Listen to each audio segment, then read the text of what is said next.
Hello, my name is Owen, and welcome to a quick review of The Hellbound Heart by Clive Barker. What I want to do is give a brief overview of the book's about, tell you the things that I liked, and tell you the things that I didn't like. Jumping straight into it, this is a horror novel. Spooky season come early this year for me.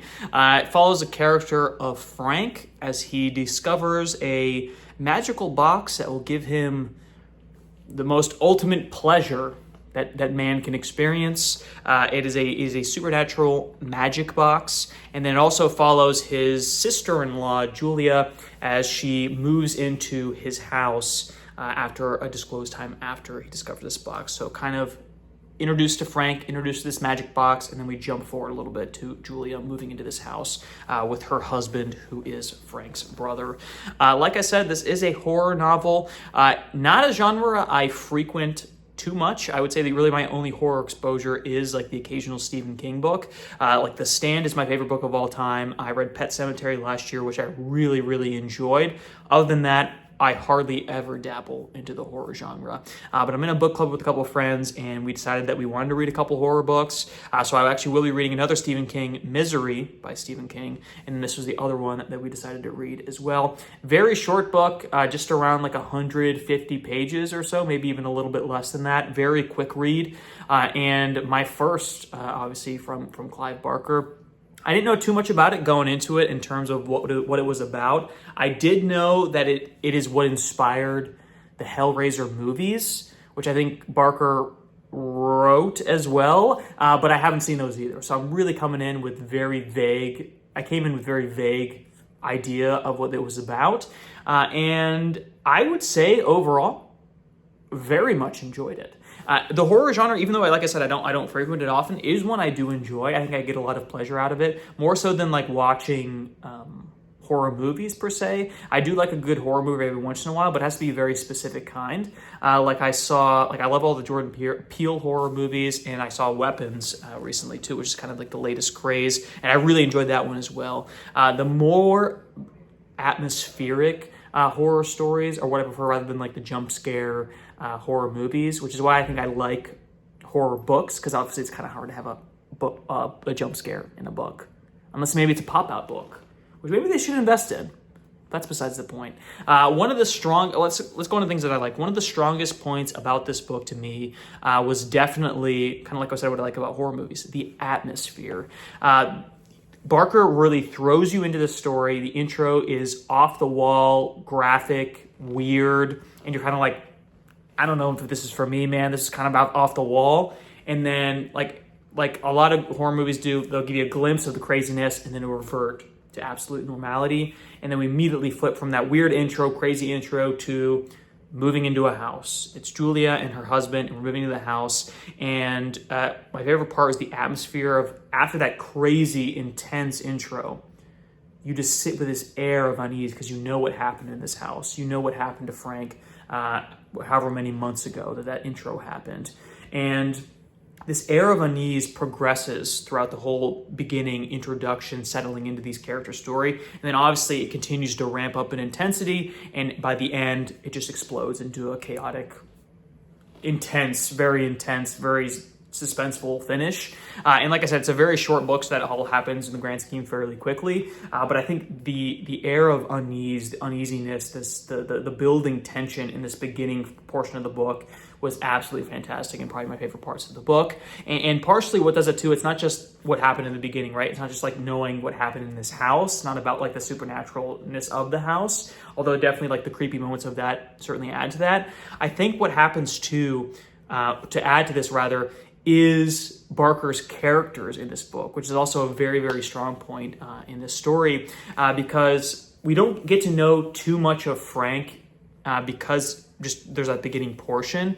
We learn more through him, more so about how other people think of him, the other interactions with him that these other characters had before he disappeared in these characters' lives. But the character, like Julia, is such a fascinating character because we get to know her as a very flawed person. And Julia and Frank both, they're not good people. And we're kind of exploring the story, if we're talking about the story thematically, it's about exploring like what is true pleasure, and what is the price for making that your ultimate goal is just pleasure.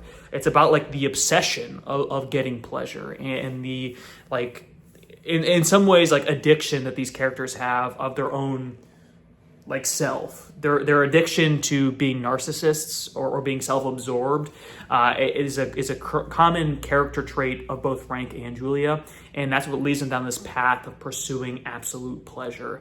Because we introduced to Julia's dynamic with her husband. She's kind of in a loveless marriage there. They have a lot of tension, and then we're also introduced to some side characters. We're introduced to the husband, obviously Rory, and then Rory's friend Kirsty, who kind of is a parallel to Julia in some ways, because where Julia and Rory are kind of in a tumultuous relationship, she is more soft-spoken, more caring, and she has a love for Rory that she expresses through her friendship with Rory.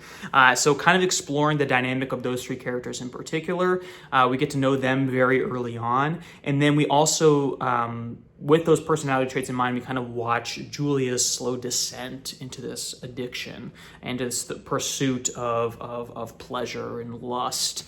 And I think it plays out perfectly. You have these terrible people, terrible things happen to them, and you kind of feel justified in that parts. But then you also have to see the good people, or rather the innocent people in this story, deal with the consequences of these terrible people in their selfish pursuit of pleasure. And you kind of see how much harm that brings to people. And kind of thematically speaking, it's great just because of like exploring like narcissists and their pursuit of pleasure, how that hurts people in their everyday life. But obviously, in the sense of a horror book, you see this crazy supernatural things happening to these people that really they're just trying to live their everyday life. But you got the Franks and Julias of the world really screwing it up for everybody. It is gory. I would say this book has like an element of gory horror to it, which isn't always my favorite thing. I feel like I could read it better than I can watch it, but there are some moments where like the monster of the story kind of comes to life. Some of the scenes there are just very visceral in their description, which is a sign of great writing for sure, but also just kind of a warning there of what you're kind of getting into. But like I said, even the intro of this story does have an element of very visceralness of what's happening to our character in the very beginning of the story. But overall, a bit of a departure, like I said, from what I normally read. I rarely read horror, and if I do, it's normally just a Stephen King book. But this kind of just showed me a glimpse of what's out there in the horror world, right? And I'm definitely keen to check out more, maybe especially as we get closer to October, closer to Halloween. Perfect time, perfect vibe to be getting into more horror type books. But this was a great little experiment too. And I'm also experimenting more with these shorter novels. Some of my favorite books I've read this year have been novellas or short novels. And I think now, especially where my life's been kind of chaotic, kind of busy, where it takes me either longer to read a longer book, or I just don't have time to be reading longer books. These shorter novels are really a breath of fresh air for me, and I think like mixing up these genres is good for me. But I also kind of enjoy like this thriller, horror, shorter novel types, because the short story I read earlier was kind of similar in that regard.